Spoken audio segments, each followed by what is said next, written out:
ఆదికాండము 1వ అధ్యాయము. ఆదియందు దేవుడు భూమ్యాకాశములను సృజించెను. భూమి నిరాకారముగాను శూన్యముగాను ఉండెను. చీకటి అగాధ జలము పైన కమ్మియుండెను. దేవుని ఆత్మ జలములపైన అల్లాడుచుండెను. దేవుడు వెలుగు కమ్మని పలుకగా వెలుగు కలిగెను. వెలుగు మంచిదైనట్టు దేవుడు చూచెను. దేవుడు వెలుగును చీకటిని వేరుపరచెను. దేవుడు వెలుగునకు పగలనియు చీకటికి రాత్రి అనియు పేరు పెట్టెను. అస్తమయమును ఉదయమును కలగగా ఒక దినమాయెను. మరియు దేవుడు జలముల మధ్యనొక విశాలము కలిగి ఆ జలములను ఈ జలములను వేరుపరచును గాకని పలికెను. దేవుడు ఆ విశాలము చేసి విశాలము క్రింద జలములను విశాలము మీది జలములను వేరుపరపగా ఆ ప్రకారమాయెను. దేవుడు ఆ విశాలమునకు ఆకాశమని పేరు పెట్టెను. అస్తమయమును ఉదయమును కలుగగా 2వ దినమాయెను. దేవుడు ఆకాశము క్రిందనున్న జలములో ఒకచోటనే కూర్చబడి ఆరిన నేల కనబడునుగాకని పలకగా ఆ ప్రకారమాయెను. దేవుడు ఆరిన నేలకు భూమి అని పేరు పెట్టెను. జలరాశికి ఆయన సముద్రములని పేరు పెట్టెను. అది మంచిదని దేవుడు చూచెను. దేవుడు గడ్డిని విత్తనములిచ్చు చెట్లను భూమి మీద తమ తమ జాతి ప్రకారము తమలో విత్తనములు గల ఫల వృక్షములను భూమి మొలిపించుకాకని పలుకగా ఆ ప్రకారమాయెను.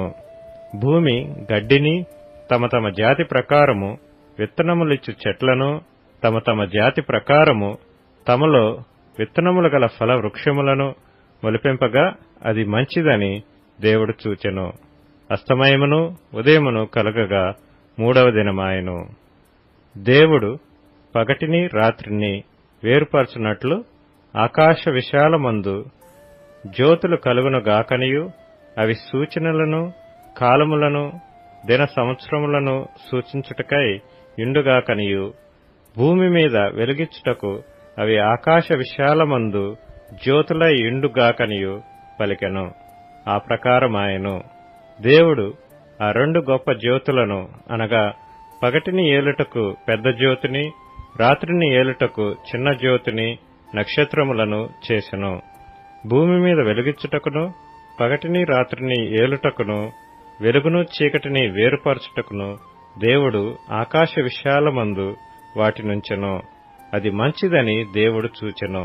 అస్తమయమును ఉదయమును కలుగగా 4వ దినమాయెను.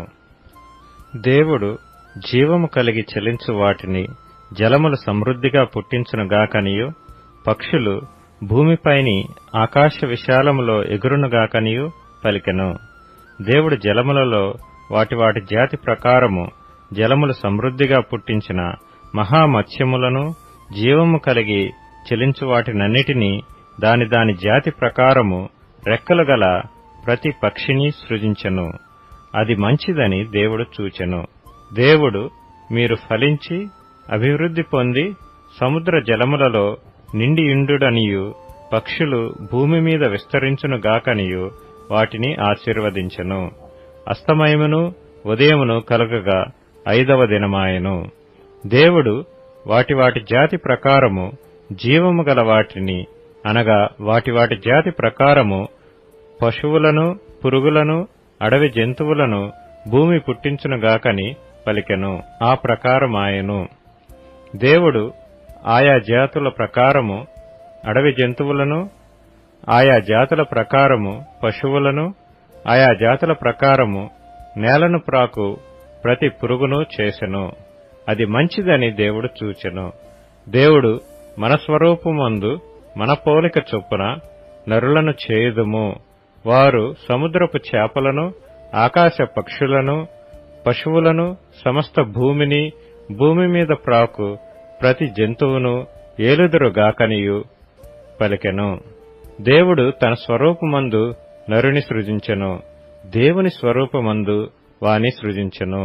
స్త్రీనిగాను పురుషునిగాను వారిని సృజించెను. దేవుడు వారిని ఆశీర్వదించెను. ఎట్లనగా మీరు ఫలించి అభివృద్ధి పొంది విస్తరించి భూమిని నిండించి దానిని లోపర్చుకొనుడి. సముద్రపు చేపలను ఆకాశ పక్షులను భూమి మీద ప్రాకు ప్రతి జీవిని ఏలుడని దేవుడు వారితో చెప్పెను. దేవుడు, ఇదిగో భూమి మీద ఉన్న విత్తనములిచ్చు ప్రతి చెట్టును, విత్తనములిచ్చు వృక్ష ఫలములు గల ప్రతి వృక్షమును మీకిచ్చియున్నాను. అవి మీకు ఆహారమగును. భూమి మీద నుండు జంతువులన్నిటికిని, ఆకాశ పక్షులన్నిటికిని, భూమి మీద ప్రాకు సమస్త జీవులకును పచ్చని చెట్లన్నీయు ఆహారమగునని పలికెను. ఆ ప్రకారమాయెను. దేవుడు తాను చేసినది యావత్తును చూచినప్పుడు అది చాలా మంచిదిగా నుండెను. అస్తమయమును ఉదయమును కలుగగా 6వ దినమాయెను.